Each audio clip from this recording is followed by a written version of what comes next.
नमस्कार, 9 की 9 खबर देख रहे हैं आप और मैं हूं आप सबके साथ अनूप।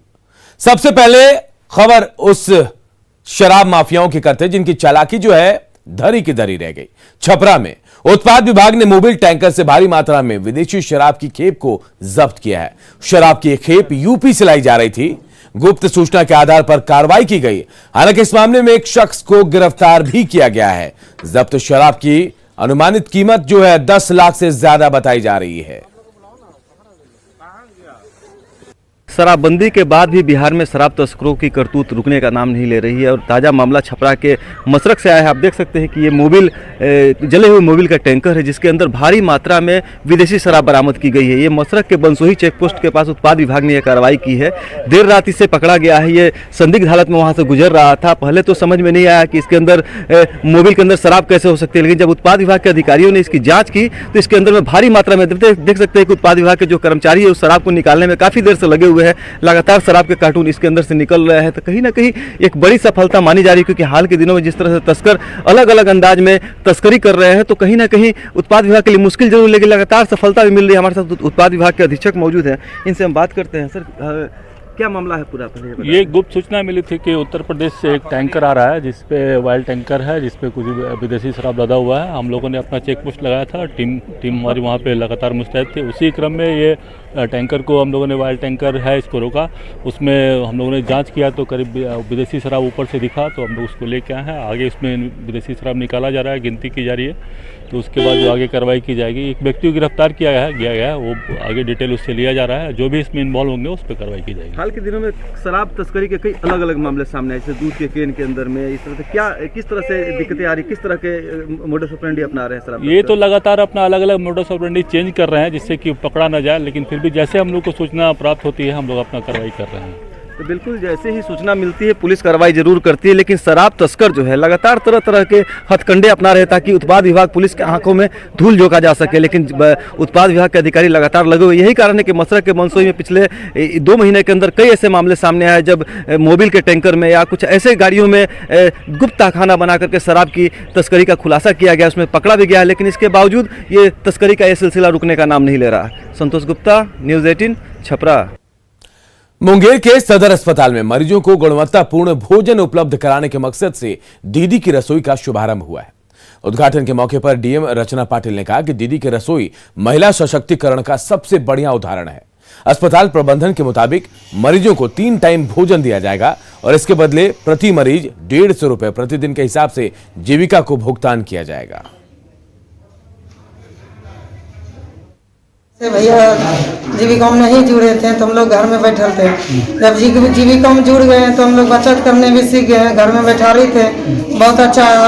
ऐसे बहुत दिन से भटकते भटकते जब जीविका में ढूके तो हम लोग हॉस्पिटल आया। हॉस्पिटल में हम लोग भैया सब सीसी भैया हमारे के सबसे बोला को हम लोग को हॉस्पिटल में बोला गया कि खाना बढ़िया नहीं दे रहा है। तो हम लोग ठीक है भैया, तो हम लोग हॉस्पिटल में जाएंगे। हम लोग सब दीदी बढ़िया से सुरक्षित से खाना बनाएंगे। और देखिए, दीदी की रसोई जो है ये महिला सशक्तिकरण का एक बेहतर उदाहरण है। और मुंगेर के सदर अस्पताल में अब बढ़िया भोजन मरीजों को मिलेगा, गुणवत्तापूर्ण भोजन मिलेगा, क्योंकि दीदी की रसोई का शुभारंभ यहां कर दिया गया है। 3 वक्त का खाना मिलेगा मरीजों को और 150 रुपए जीविका दीदी को दिए जाएंगे। हालांकि इसे लेकर भी कहा जा रहा है कि गुणवत्तापूर्ण भोजन जो है इस पर पूरा ध्यान दिया जाएगा।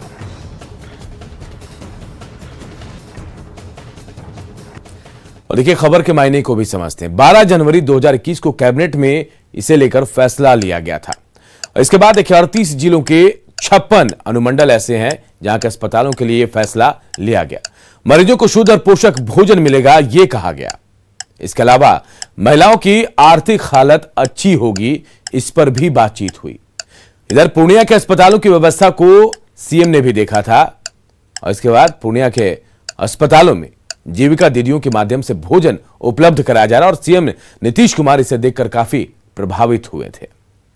इधर नवादा में एक बार फिर से न्यूज़ 18 की खबर का बड़ा असर हुआ। खबर दिखाने के बाद जेल प्रशासन हरकत में आया और एक बंदी को सदर अस्पताल से इलाज के लिए दिल्ली जाने का आदेश दे दिया गया।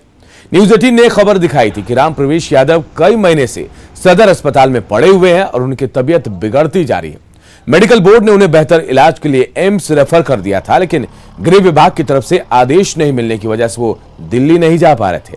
इस खबर को प्रमुखता से दिखाए जाने के बाद जेल आईजी ने खबर पर संज्ञान लिया और नवादा जेल प्रबंधन को आदेश दिया कि उन्हें बेहतर इलाज के लिए दिल्ली एम्स भेजा जाए।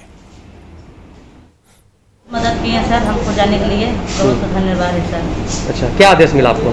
आदेश मिला है जाने के लिए, आप लोग पैरवी किए हैं सर, तो बहुत हमको भलाई हो गया इलाज करने खातिर। अच्छा। ऐसे आप लोग पैरवी नहीं करते सर तो हमको इलाज नहीं मिलता सर।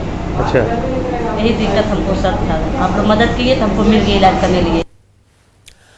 इधर बिहार में कोरोना मरीजों की लगातार बढ़ रही संख्या पर सोमवार को थोड़ा ब्रेक जरूर लगा, लेकिन आंकड़े अभी भी डरावने वाले हैं। पिछले 5 दिनों की बात करते हैं तो देखिए 8 अप्रैल को 1911 मामले सामने आए। वहीं 9 अप्रैल को यह आंकड़ा तेजी से बढ़ा और 2174 केस पहुंच गया। 10 अप्रैल को आंकड़ा बढ़कर 3469 हो गया।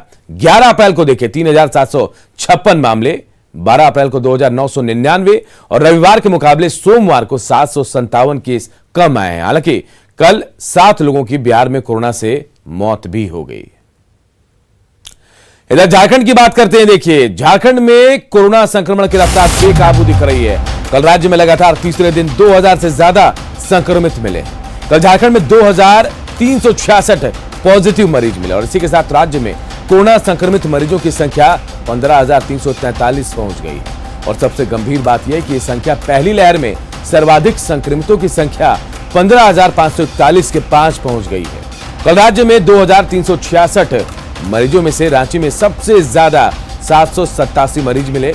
वहीं कल राज्य में 19 संक्रमितों की मौत हो गई। इसी के साथ राज्य में अब 1232 संक्रमितों की अब तक मौत हो चुकी है। और सबसे गंभीर बात कि पिछले 25 दिनों में 117 लोगों ने अपनी जान गंवाई है। वहीं 18,123 नए संक्रमित मिले हैं। अधिक संख्या में संक्रमित मिलने से राज्य में रिकवरी रेट भी लगातार गिरता जा रहा है। एक समय रिकवरी रेट 98% था, यानी 98%, जो अब गिरकर 88% तक पहुंच गया।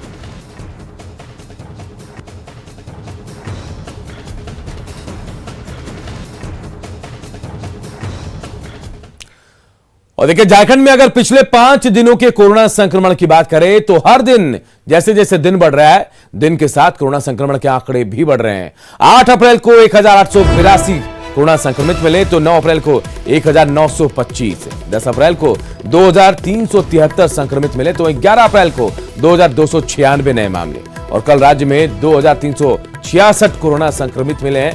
और इसी के साथ राज्य में कोरोना संक्रमितों का आंकड़ा पहली लहर में सबसे अधिक मरीजों की संख्या के पास पहुंचता दिख रहा है।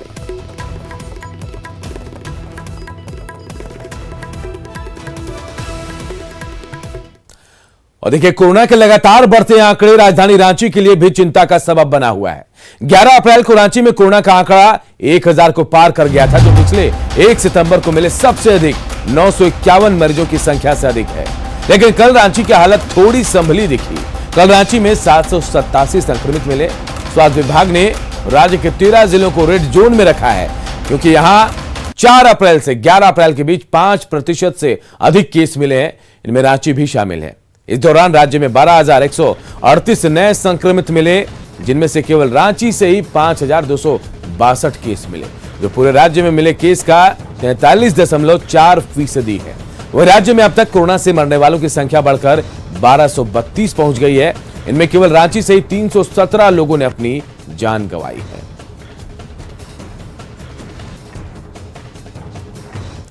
और अब अगर रांची में पिछले 5 दिनों में कोरोना संक्रमण की बात करें तो हर बढ़ते दिन के साथ यहां भी कोरोना संक्रमण का आंकड़ा बढ़ता ही जा रहा है।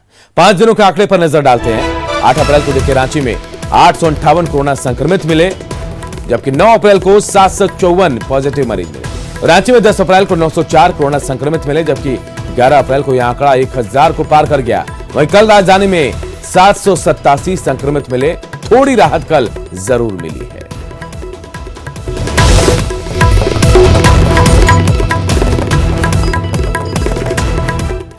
और कोरोना की महामारी के बीच एक राहत की खबर भी आई है। देश में एक और नई वैक्सीन को मंजूरी मिल गई है। स्पुतनिक वी का ट्रायल डेटा पेश किए जाने के बाद सब्जेक्ट एक्सपर्ट कमेटी ने रूस की स्पुतनिक वी को मंजूरी दे दी। तो कोरोना की एक और नई वैक्सीन आ गई है भारत में। स्पुतनिक वी वैक्सीन को मंजूरी मिल गई है। सब्जेक्ट एक्सपर्ट कमेटी ने इसे मंजूरी दे दी है। कोवैक्सीन कोविशील्ड के बाद यह तीसरी वैक्सीन होगी। भारत में स्पुतनिक वी का अब इस्तेमाल हो सकेगा। हैदराबाद की डॉक्टर रेड्डी लैब ने इसकी ट्रायल की है। ट्रायल में स्पुतनिक 91.6% सफल पाया गया और भारत में स्पुतनिक वी की 10 डोज बनेगी। इधर बिहार सूचना आयोग कार्यालय अचानक बंद कर दिए जाने से आरटीआई कार्यकर्ताओं ने नाराजगी जताई है। उनका कहना है कि अगर ऑफिस बंद करने की जानकारी दी जानी चाहिए तो उन्हें। आरटीआई कार्यकर्ताओं ने आरोप लगाया कि राज्य सूचना आयोग की तरफ से जानबूझकर परेशान करने के मकसद से पहले सूचना नहीं दी जाती है। पब्लिक को परेशान करने वाला कार्यालय बन गया। आज परिवाद अपना दायर करने के लिए द्वितीय अपील जो त्रुटिपूर्ण भेजा गया था उसको त्रुटि सुधार कर जमा करने के लिए जब मैं पहुंचा आयोग में तो ये पता चला कि बंद है आयोग, ताला लगा हुआ है। मेरा मानना है कि यह सूचना आयोग अब नहीं रह गया है। सूचना मांगने वाले आवेदकों को परेशान करने वाला आयोग अगर कहा जाए इस बिहार सूचना आयोग को तो कोई गलती नहीं होगी। दहेज को लेकर जहां आए दिन महिलाओं की हत्या और उत्पीड़न की खबरें सामने आती रहती हैं, वहीं मधुबनी के मौलानाओं ने अपने एक फैसले से मिसाल कायम की। पूरा मामला झंझारपुर अनुमंडल का है, जहां मौलाना दहेज लेने और डीजे बनाने वाली शादियों में निकाह नहीं पड़ेंगे। मौलवियों के इस फैसले का स्थानीय महिलाओं ने स्वागत किया। हमारे सहयोगी अमित रंजन की रिपोर्ट देखिए। मधुबनी के झंझारपुर अनुमंडल में मुस्लिम समाज में जो मौलानाओं ने, जो धार्मिक गुरु हैं, उन लोगों ने एक ऐतिहासिक फैसला लिया है। यहाँ झंझारपुर के बड़ी मस्जिद में एक बैठक कर उन लोगों ने फैसला लिया है कि वो जिस शादी में डीजे बजाया जाएगा या फिर दहेज लिया जाएगा उस शादी में कोई भी मौलवी निकाह पढ़ाने नहीं जाएंगे। अगर वो परिवार कहीं बाहर से मौलवी को लाना चाहता है तो उसका भी जोरदार विरोध किया जाएगा। इस फैसले के बाद जो मुस्लिम समाज की महिलाएं हैं वो काफ़ी खुश हैं। इन लोगों का कहना है कि जो मौलानाओं ने जो फैसला लिया है वो कहीं ना कहीं महिलाओं के हित में है। हमारे साथ यहाँ कुछ मुस्लिम समाज की कुछ महिलाएं हैं, आइए उनसे बात करते हैं कि इस फैसले से वो कितनी खुश हैं। ये फैसला बहुत पहले ले लेना चाहिए था, जो कि ले लिया गया हुआ था, लेकिन इस पे अमल नहीं था। और यहाँ जो है औरतों की भी कमजोरी थी और मौलवी मुल्लाओं की भी कमजोरी थी कि वो लोग चले जाया करते थे इस तरह के शादियों में जहाँ डीजे बन रहा है, जहाँ जहेज लिया जा रहा है। और अब जहाँ तक अगर ये फैसला लिया गया है तो ये तो बहुत ही अच्छी बात है कि इस फैसले पे अमल भी किया जाए। और इंशाल्लाह अगर ये फैसला कायम रहता है तो समाज में ये बात बढ़ेगी। और समाज, सबसे बड़ी बात, समाज जो है औरतों से ज़्यादा बनती है। मेरा मानना है कि औरतों जो है इस चीज़ पे फोकस करे कि हमको अपने बेटे से नहीं दिलवाना है, बेटे को हमें ट्रेन करना है कि बाबू ये गलत है। हम लोग को बहुत खुशी है कि ऐसा फैसला लिया गया है। इसके दहेज की वजह से बहुत सारे घरों में बहुत सारी बेटियां सब हैं जो अभी तक रिश्ता जिनका टूट गया दहेज ही की वजह से, या जिसका नहीं हो रहा गरीबी की वजह से। अब गरीब लोग कहाँ से इतना दहेज लाएंगे? अमीर लोग तो कहीं ना कहीं से गुजारा करके अपना दे ही देते, लेकिन गरीब लोग तो मारे जा रहे हैं इसमें। ये यहाँ जो मधुबनी में जो मुस्लिम समाज की महिलाएं हैं, इन लोगों में खासी खुशी देखी जा रही है जो मौलानाओं ने जो फैसला लिया है। अमित रंजन, न्यूज़ 18 मधुबनी। मुंगेर सदर अस्पताल में 2 साल पहले ब्लड सेपरेटेड यूनिट का निर्माण हुआ, लेकिन इसका लाभ आज तक जरूरतमंदों को नहीं मिला। मरीजों को पटना नहीं जाना पड़े, इसके लिए ब्लड बैंक को अपग्रेड किया गया। 2 डीप फ्रीजर भी उपलब्ध करा दिए गए, लेकिन विभागीय उदासीनता के चलते मरीजों को आज भी पटना का रुख करना पड़ता है। सदर अस्पताल के सिविल सर्जन से जब इस बारे में पूछा गया तो उन्होंने जल्दी इसके शुरू होने का भरोसा दिला दिया। मेरी जानकारी के मुताबिक एड्स कंट्रोल सोसाइटी से 10 लाख रुपया आज से लगभग 2 साल पहले ही सिविल सर्जन को प्राप्त हो चुका है और उसका किस्तों में रिपेयरिंग चल रहा है, जबकि एक ही बार उसका टेंडर निकाल करके उसको एक ही बार उसको बना देना था। ज्वाइन किए हैं। इस संबंध में आप बताएं सेपरेशन मशीन के बारे में। ब्लड बैंक के जो ऑफिसर हैं उनसे बात करते हैं और जो अगर उसमें कोई खामियां हो गया या जो भी उसमें कठिनाई आ रही है उसको दूर करेंगे और जल्द से जल्द हम लोग उसको चालू कराने की कोशिश करेंगे। और आज से चैत्र नवरात्र की शुरुआत हो गई और आज नवरात्र का पहला दिन है। आज मां शैलपुत्री की पूजा हो रही है। कोरोना काल में नवरात्र का त्योहार काफी कुछ बदला हुआ नजर आ रहा है। कई मंदिर बंद हो चुके हैं और ऐसे में ज्यादातर लोग घरों में ही मां की आराधना कर रहे हैं, पूजा अर्चना कर रहे हैं। बंगाल की धरती पर हालांकि कोरोना पर आस्था भारी नजर आ रही है। पटना के माता के मंदिरों में सुबह से भक्तों का तांता लगा है। देखिए पटना से अमित कुमार की रिपोर्ट। चैती नवरात्रा आज से शुरू है और आज जो है कलश स्थापना हो चुकी है। यहाँ पे देख सकते हैं कि जो दुर्गा भक्त है वो मंदिर में आकर के पूजा अर्चना कर रहे हैं। यहाँ पे जो है वो कलश स्थापना के साथ जो है कीर्तन हुई है, पूजा जो है वो किया जा रहा है और अगले 9 दिनों तक जो है माँ दुर्गा के 9 स्वरूप की जो है वो पूजा की जाती है। यहाँ पे दुर्गा माँ की जो है 9 स्वरूप जो है वो पिंड के रूप में यहाँ पे स्थापित किए गए हैं और ये मान्यता है कि चैती नवरात्रा में जो भी भक्त माँ दुर्गा की आराधना सच्चे दिल से करते हैं, माँ उनकी मुराद को पूरा करती है। तो यहाँ पे कुछ लोग भी हैं जो मुराद की मांगने आए हैं, कामना करने आए हैं, तो इन लोगों की बात करते हैं। ये बताइए कि चैती नवरात्रा शुरू है, क्या कामना कर रही हैं आप लोग? हम यही मनोकामना कर रहे हैं कि माता रानी का आशीर्वाद से नवरात्रा पार लग जाए। यहाँ पे पूजा अर्चना जो है निरंतर ये पूजा अर्चना जो है वो जारी रहेगी। अखंड दीप भी जो है वो यहाँ पे जलाया गया है। हालांकि कोविड प्रोटोकॉल के तहत जो है राज्य सरकार ने जो है सभी धार्मिक स्थलों को बंद रखने का आदेश जारी किया, लेकिन फिर भी जो माँ के भक्त हैं वो मंदिर में पहुंचे हैं। अटूट आस्था जो है माँ दुर्गा को लेकर उसके तहत जो है यहाँ पे आकर ये लोग पूजा अर्चना कर रहे हैं। तो कुछ माँ के भक्तों से भी बात कर लेते हैं। क्या क्या कामना कर रहे हैं, क्या प्रार्थना कर रहे हैं? भगवान से प्रार्थना कर रहे हैं, माता से प्रार्थना कर रहे हैं, रोजी रोजगार कर्जा पर रखा से।